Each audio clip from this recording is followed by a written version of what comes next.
आज के इस वीडियो में हम लोग समझेंगे कि डेटा साइंस क्या है और क्यों आप लोगों को डेटा साइंस के लिए इवन केयर भी करना चाहिए। बहुत सारे लोग डेटा साइंस को कॉलेज में सिर्फ मार्क्स लाने के लिए या फिर किसी एक जॉब इंटरव्यू में अच्छा परफॉर्म करने के लिए सीखते हैं, लेकिन मैं आप लोगों को इस वीडियो के थ्रू भरोसा दिलाना चाहता हूँ कि data science is the future. और आज की तारीख में जो डिमांड डेटा साइंस की आप लोग देख रहे हो उससे कई ज्यादा होने वाली है। कोर्स के अंदर end to end data science तो आप लोगों को सिखाऊंगा ही, लेकिन उसी के साथ साथ पहले मैं आप लोगों को ये बताना चाहता हूँ कि जो आप सीखने वाले हैं वो कैसे आपके लिए और जिस भी ऑर्गेनाइजेशन के लिए आप काम करेंगे उसके लिए लाइफ चेंजिंग हो सकता है। किसी भी चीज को पढ़ने से पहले मैं बेसिक्स पर जाना पसंद करता हूँ और यहाँ पर भी मैं बेसिक्स पर आऊंगा कि what is data science. Data science है क्या? अगर बहुत ही सिंपल लैंग्वेज में बात करूं तो data science is the process of collecting, cleaning, analysing and interpreting data to make informed decisions. आज की तारीख में हमारे पास बहुत सारा डेटा है और आने वाले समय में ये डेटा और भी ज्यादा बढ़ने वाला है। ऐसे में इस तरह का डेटा हमारे किसी काम का नहीं है जब तक हम उसको एनालाइज ना कर पाए। एक डेटा साइंटिस्ट का काम होता है रॉ डेटा को क्लीन करना, समझना और उससे मीनिंगफुल इंसाइट्स निकालना। अब डेटा साइंस इंपॉर्टेंट क्यों है? डेटा साइंस इंपॉर्टेंट है क्योंकि डेटा इज एवरीवेयर और आज की तारीख में जेन एआई में जो हम रेवोल्यूशन देख रहे हैं और उसी के साथ साथ हम लोग एआई एमएल को इतनी तेजी से बढ़ते हुए देख रहे हैं, वो सब डेटा की वजह से ही मुमकिन हो पाया है। जस्ट बिकॉज हम डेटा कलेक्ट कर पा रहे हैं, उस डेटा को क्लीन कर पा रहे हैं, उस डेटा को एनालाइज कर पा रहे हैं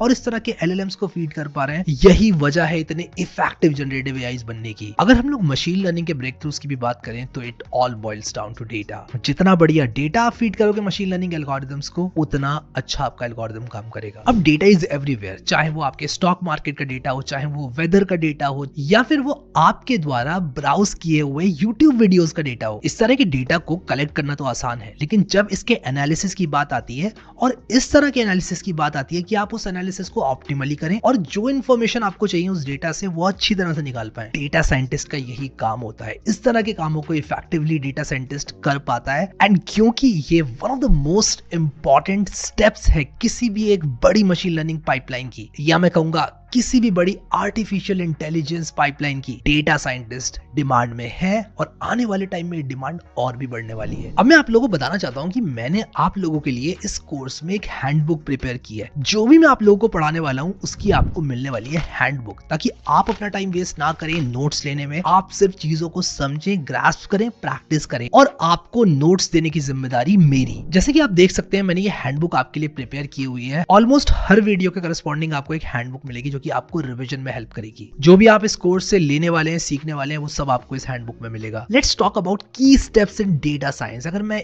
डेटा साइंस की स्टेप्स की बात करूं तो पहली स्टेप है डेटा कलेक्शन। पहला स्टेप हमेशा डेटा कलेक्शन होने वाला है, फिर चाहे वो वेदर का डेटा हो या वो वेबसाइट हिस्ट्री का डेटा हो या फिर वेबसाइट पे एक यूजर ने क्या एक्शन लिए इस चीज का डेटा हो। सबसे पहले डेटा को कलेक्ट करना होगा और नंबर्स में लेकर अपने प्रोग्राम में लाना होगा। दूसरा स्टेप काफी इंपॉर्टेंट है, वो है डेटा क्लीनिंग। अब आपको जो मिलता है वो होता है डेटा डंप। तो what is this data dump? Data dump का मतलब होता है कि आपके ऊपर डेटा फेंक कर मार दिया गया है। ये एक डंप है, ये एक रॉ डेटा है, इसको क्लीन नहीं किया गया है, बिना किसी टेंशन के आपको डेटा पकड़ा दिया गया है। हाँ, वो डेटा तो पूरा है, ऑर्गेनाइज नहीं है, क्लीन नहीं है, आपकी जिम्मेदारी है सब कुछ करना।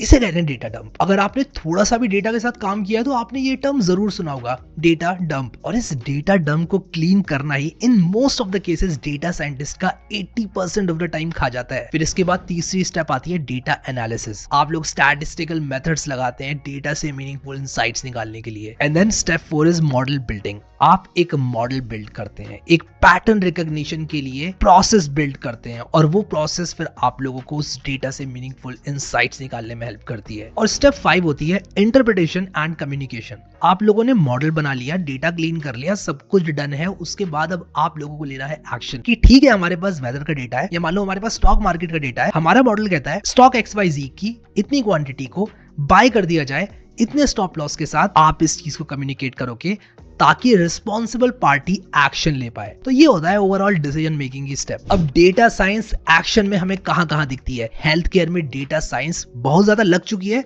बट बहुत ज्यादा काम बाकी है। आने वाले टाइम में आप जनरेटिव एआई देखने वाले हैं जो कि पूरी पूरी सर्जरी करेंगे एंड टू एंड, और इस पर काम ऑलरेडी चालू हो चुका है। हम में से किसी ने भी कुछ सालों पहले नहीं सोचा था कि ChatGPT जैसा, ग्रॉक एआई जैसा या फिर DeepSeek जैसा एआई इतना बढ़िया टेक्स्ट जनरेट करेगा, और बढ़िया ही नहीं, हेल्पफुल टेक्स्ट जनरेट करेगा एंड समटाइम्स कुछ ऐसे काम करेगा जो कि इंसान ने करना सोचा भी नहीं था। तो हेल्थ केयर इज समथिंग जिस पर काम चल रहा है, बहुत ज्यादा काम हो चुका है, और आने वाले टाइम में हमको बहुत अच्छी अच्छी चीजें देखने को मिलेंगी। बट यू नो, इससे भी अच्छी बात क्या है, जब हेल्थ केयर में ये सारी चीजें इंप्लीमेंट की जाएंगी तो काम कौन करेगा? काम करेंगे डेटा साइंटिस्ट। वो डेटा साइंटिस्ट जो कि इस फील्ड को अच्छे से समझते हैं, इन कामों को अच्छे से समझते हैं, बेसिक्स को अच्छे से समझते हैं। तभी मैंने आपसे कहा कि आने वाले टाइम में डेटा साइंटिस्ट की डिमांड बहुत ज्यादा बढ़ने वाली है। फिर इसके बाद दूसरा है ई कॉमर्स, जिस पर already data science extensively use होती है। हम चाहे बात करें Amazon की या फ्लिपकार्ट की या किसी भी और ई कॉमर्स प्लेटफॉर्म की, अगर डेटा साइंस यूज नहीं हो रही है तो वो ई कॉमर्स प्लेटफॉर्म कभी सक्सेसफुल नहीं हो सकता। इन मोस्ट ऑफ द केसेस इस तरह के मार्केट प्लेसेस डेटा साइंस को बहुत अच्छी तरह से उपयोग में लेते हैं, और आज की तारीख में ये जनरेटिव एआई का भी इस्तेमाल कर रहे हैं। फॉर एग्जाम्पल मैं आप लोगों को बताता हूँ कि Amazon पे अगर आप लोग जाते हो, किसी भी एक प्रोडक्ट के रिव्यूज पढ़ते हो, तो वहां पर आप लोगों को रिव्यू की समरी देखने को मिलती है कि भाई कस्टमर्स ने ये बोला इस प्रोडक्ट के बारे में।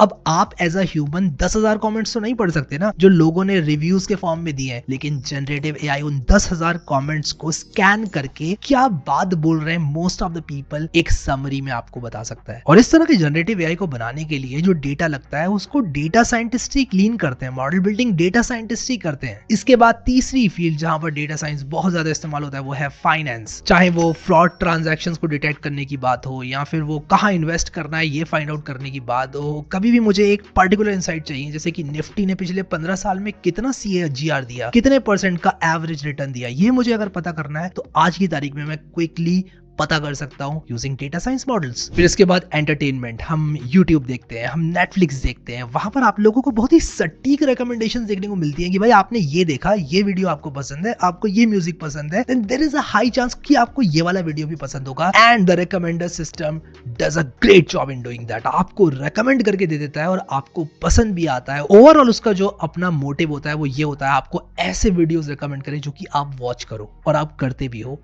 We all have seen that. Now why should you even care about data science? सबसे पहले मैं बार बार बोल रहा हूँ, दोबारा बोलूंगा, हाई डिमांड है। डेटा साइंटिस्ट की डिमांड आने वाले टाइम में बढ़ने ही वाली है। जहां लोग कहते हैं कि दूसरी फील्ड्स में जॉब लोगों की चली जाएंगी या फिर लोग कम चाहिए होंगे, ये एक ऐसी फील्ड है जिसमें मैं प्राउडली बोल सकता हूँ कि आने वाले टाइम में लोग ज्यादा चाहिए होंगे। इसके बाद ग्रेट पे, जब डिमांड ज्यादा होगी, सप्लाई कम होगी, खासकर अच्छे डेटा साइंटिस्ट की, तो डेफिनेटली आपको पेमेंट अच्छा देखने को मिलेगा। वहां पर सैलरीज आप लोगों को काफी लुक्रेटिव देखने को मिलेंगी। एवरेज सैलरी की बात करूं तो $120,000 पर ईयर एक एवरेज फिगर है डेटा साइंटिस्ट का, और इंडिया में अगर बात करूं तो 10 से 30 लाख पर एनम जाता है अच्छे डेटा साइंटिस्ट के लिए। But I have myself seen people making 1 CR per annum, 2 CR per annum as a data scientist. तो कोई लिमिट नहीं है, आप कितना बढ़िया कर सकते हैं। हो सकता है कि आप इतने कैपेबल हो जाएं कि आप दूसरा अपना खुद का स्टार्टअप खड़ा कर पाए, तो कंपनी आपको और ज्यादा पे करेगी कि यार ये इंसान इतना टैलेंटेड है, why should we not pay him more. फिर इसके बाद फ्यूचर प्रूफ करियर, जहां लोग कहते हैं फ्रंट एंड डेव्स की जॉब चली जाएगी, बैक एंड डेव्स की जॉब चली जाएगी, जो DSA कर रहा है वो रेलेवेंट नहीं रहेगा। लेकिन यहाँ पर कोई ऐसा नहीं बोल सकता आज की तारीख में कि आने वाले टाइम में डेटा साइंस की जॉब चली जाएगी। डेटा साइंटिस्ट की जॉब नियर फ्यूचर में तो बिल्कुल नहीं जाने वाली। There is a good chance कि आने वाले टाइम में डेटा साइंटिस्ट की जॉब इतनी ज्यादा डिमांड में होगी,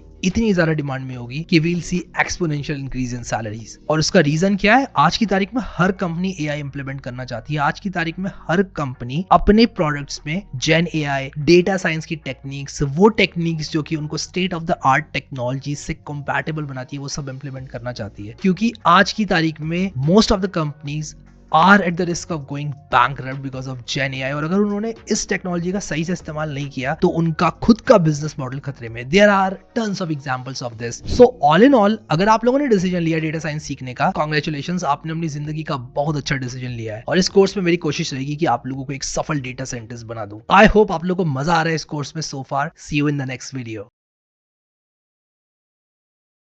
हे गाइज, अगर आपको भी कोर्सेज देखने का शौक है और आप नए नए कोर्सेज को एक्सप्लोर करना चाहते हो तो आपको अपने क्रोम ब्राउजर पे सर्च करना है RIA-SMM.shop। आप अच्छे से देख लो, आपको सर्च करना है RIA-SMM.shop, जैसा यहाँ पे लिखा हुआ RIA-SMM.shop। देख लो RIA-SMM.shop लिखा हुआ है ना, ये सिंपल आपको अपने क्रोम ब्राउजर पे सर्च करना है या गूगल पे सर्च करना है। और सर्च करने के बाद देखो आपको पहले नंबर पे ना एक वेबसाइट देखने के लिए मिलेगा। सिंपल सा इस वेबसाइट पर आपको क्लिक कर देना है। यहाँ पे आपको दिखेगा 3300 प्लस कोर्स बंडल। इस पर क्लिक करके आप हमारे टेलीग्राम चैनल को ज्वाइन कर सकते हो, जहाँ पे हमारे पास बहुत सारे कोर्सेज अवेलेबल है और आप वहाँ से इजीली एक्सेस कर सकते हो। और यहाँ पे नए नए कोर्सेज का भी नाम लिखा हुआ है, तो इस पर क्लिक करके भी आप कोर्सेज को एक्सेस कर सकते हो।